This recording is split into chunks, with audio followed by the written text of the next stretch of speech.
Okay, good. Hello. Okay. Hello. Good afternoon. Yeah. Hello. Hello everyone. We are Ngọc, Blue, and and friends. friends. Yeah, sure. Blue and friends. Right. So who's gonna talk first with you? The young person. Right. yes. Hi, my name is Alice, and today I want to tell you about something that's really important in today's digital world, data privacy, especially in the context of visibility and all games. If you have ever played Pokemon Go, you know that it blends the real world with vital elements, right? You look around in your neighborhood and trying to catch Pokemon on your phone screen.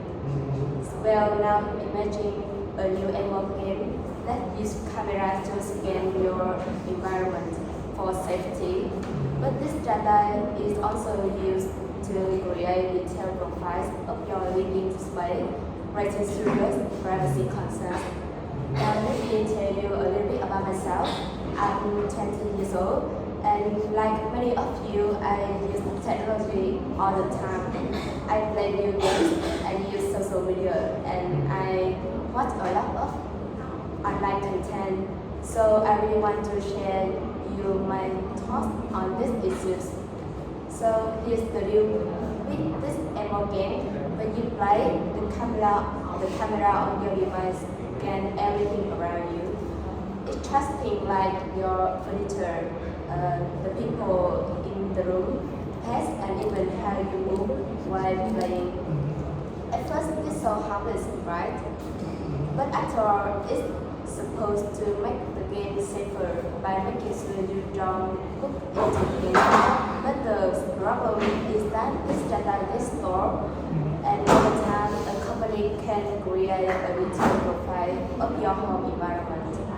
This really matters because this data is so personal, and it's not just about how much time you spend on an app or what you like to watch. It's about the things that make your home and your life private. And this data could be used in ways you don't even realize, like showing you ask for things that fit perfectly into your living room, or selling your data to other companies who want to target you. So, for example, in 2018, Strava accidentally reviewed military base locations by sharing users' exercise routes as it located location data without considering the risk. And similarly, Fitbit faced a lawsuit in 2011 for allegedly selling health data to advertisers without user consent. So this brings me to why I think data literacy is so important. As someone who spends a lot of time online, I thought I knew enough about data, but I now realize there's so much more to learn. Data literacy means understand how data is collected and used, and being able to ask the right question about how companies use our information. When we understand this, we can make better choices and protect our privacy. In conclusion, while MMO games offer exciting news experiences, they also come with privacy risks. So understanding data and knowing how to protect our information is key to making sure our privacy is respected. And thank you. And next is the session from Tom. You can see that, right? I agree. Yes, thank you. Thank you for the speech, Gwen. And good afternoon, Mr. Khan. I'm Tom, and I'm here playing as a role of a government official that oversees the legal and policy matters of new emerging media and technologies. So we just heard from her as a young woman that just highlighted how a new mixed reality gaming platform that scans the players surrounding, which is not just for safety, but also to build a detailed profile of the players' living spaces. And I think that this shows such a significant issue that many people, especially younger adults like us, we are unaware of how much data we share every time we play. And this data dilemma we speak is a perfect example of datification, which is the process by which everyday life, like in this case, it's the player's room. Everything that the room layout, the decoration, the furniture, or even the player's behavior, they are being stored and converted to data. And this, why this claim to make the gameplay simpler? This data can also be stored long term, and this means that the platform, for example, the profiles that containing of the lifestyle habits, some and more things that they can store that we don't even understand. And these things can be shared and sold to the advertisers. That means allowing for the highly targeted ads that, or even more, they can use the data in a more invasive way, that without the player's full knowledge. Right. And as a government official, and from a privacy perspective, I see that there's a serious issue in the transparency. She mentioned that the young people, they don't really know much about the food, they don't really know much about what they share online. Yeah. So that we all, that when we play a game, we can agree with the term and conditions, that we don't really understand what are the term and conditions, right? Yeah. We must know that more. And also, this also raises a concern of manipulation. Since it's such intimate data that they collect, they can target the user with pinpoint accuracy that can influence the behavior in ways that feel so invasive and also exploitative. Right. And also, I think data minimization is also a key thing. Since do all the data that they scan, all the data they gather, are they all necessarily safe for the gamer, or that just benefit for the advertiser? And I think from this part, the data literacy is coming to is a key point here. Right. Since she has also mentioned about that, but that's just like some kind of informal data literacy. That's something gained from everyday tech skills. And also, although that the intuitive awareness is crucial, but I think it's incomplete or inconsistent. I, as a serious job, I would recommend we should go with some formal data literacy. That means that comes from a structured education, which means courses, qualification, certification, or also institutional training. So with that formal training, we can understand about the data protection laws and also the regulation. That means we can help the user to spot when the companies they overreach or fail to comply with the provide. And also, this formal training that teaches people to interpret the data policies and also weigh the privacy risk and assess whether the proposed data collection that the company share is true to what the platform claims. And I think that when the users, they master all these formal data literacy skills, Right. they are better equipped. They are better equipped to recognize how this reality tech might be repurposing their personal scans for profit. And also, they push the companies to adopt a more transparent, a more privacy-focused practices. Right. And from the government perspective, I would suggest some kind of policy actions. So first, the company must clearly explain what the data is being collected, what is it collected for, what is stored and shared for the purpose of that. That means they must be transparent. And also, all the scanning things, that should be optional for the user.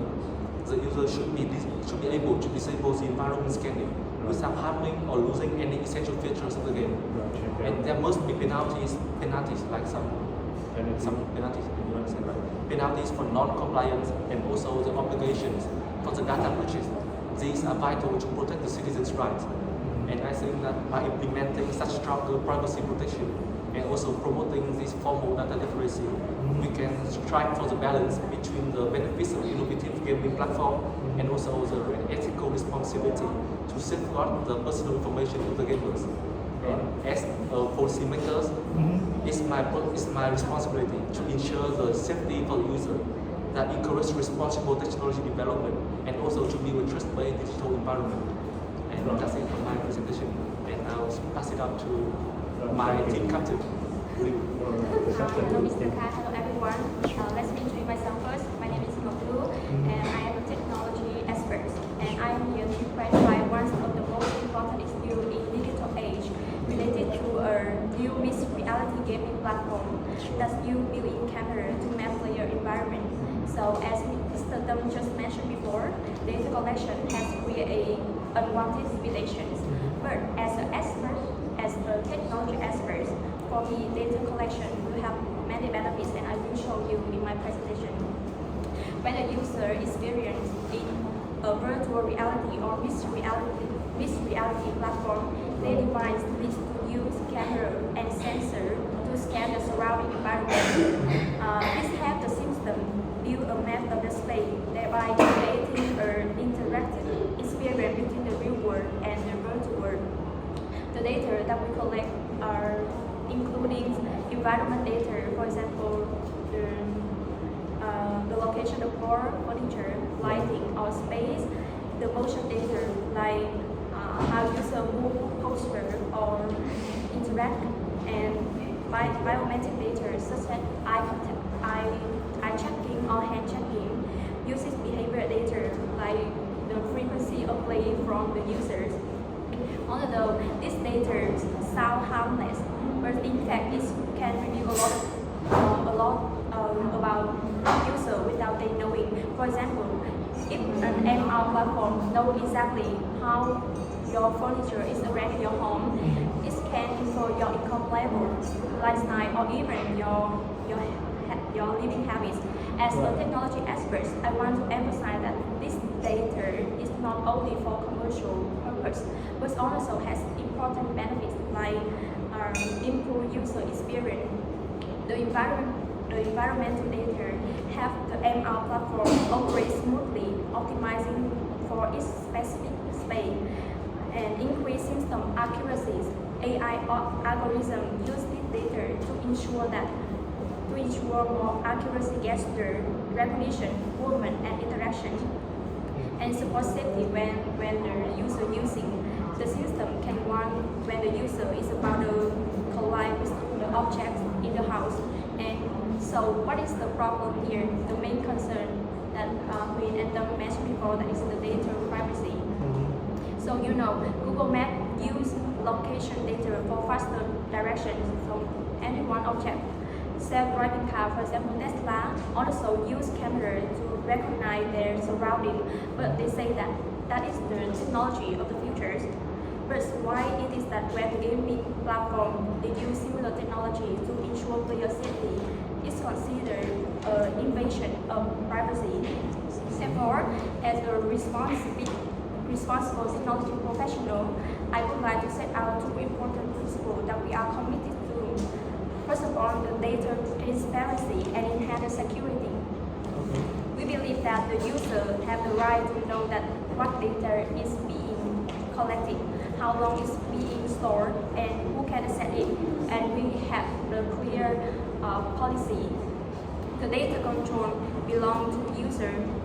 We are developing tools that give user control over the data, including the ability to review, download, or delete it anytime. Technology will continue to develop, but protect ourselves. Users need to have the deep understanding about their personal data and as well as the data literacies. So here are some solutions I propose. Firstly is education user about the data privacy through education program in the technology ecosystem. Secondly, is the transparent, that's easy to understand interface that have user control their data right in the application, and collaborate with privacy organizations to ensure the highest ethical standard. We don't just want to develop technology, we want to develop technology responsibly. And let's So, hello Lisa, hello everyone. I'm Phúc and I'm also the last speaker of my team and also an academic specializing in data analyst. So, as our group mentioned that our group will discuss about the growing concern that how mixed reality gaming platform using and collecting data. This platform map player environment by using camera to improve safety. But this process raises significant concern that it will impact privacy, control, and the implication of data collection. So first of all, I will show you the datafication and how it impacts player and companies. A basic definition of datafication is that the process of transforming human activity, behavior, and environment into data. So to take this case as an example, the gaming platform in order capturing gameplay. It is digitizing private living space and turning them into digital assets. And from that, the company can analyze, monetize, and potentially exploit it. So from this data, it can be used for a variety of purposes, like enhancing game mechanic or targeting advertisement based on player lifestyle, or even assessing economic status based on living condition. So, for example, once collected, the company can use the player data to sell to the third party or repurpose it in all the way that the player will know. So, the implication of this beyond gaming and impacting the personal privacy and security on a large scale. And as an academic, I will aim to the critical data study. We have a strong relationship with power, control, and ethical concerns. And from a critical data study perspective, the data collection enables neutral. It reflects power structure and economic interest. So we can easily to ask that who truly get benefit from this information.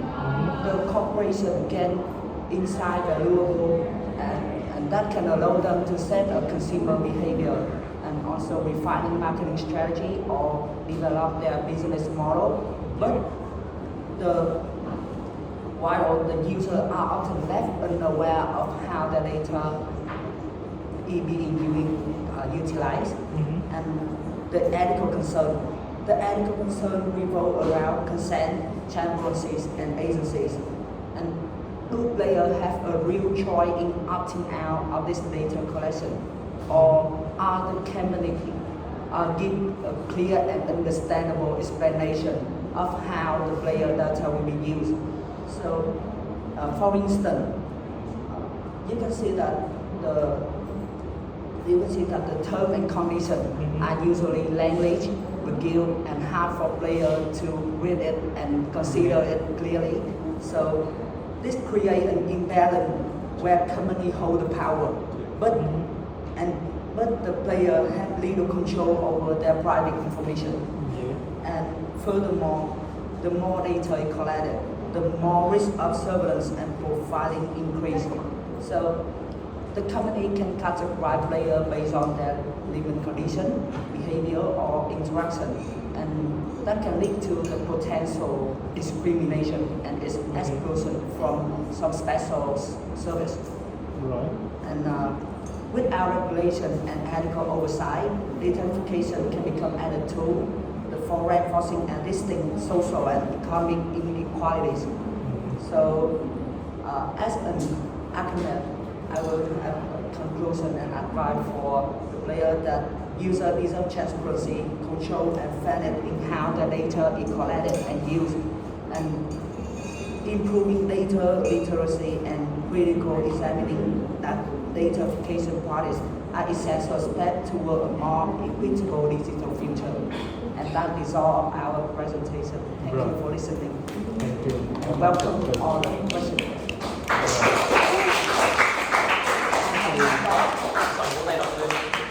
Actually, this presentation don't have the questions. Don't worry about that. Yeah. But I will give the mark regarding to the and your report, individual report. But it's a very critical idea about data collecting and the way that you respond to how the data communication in the company. Right. Thank you. And please speak. Tắt bắt nhá, tắt nhá. Yeah, Em tắt nhá.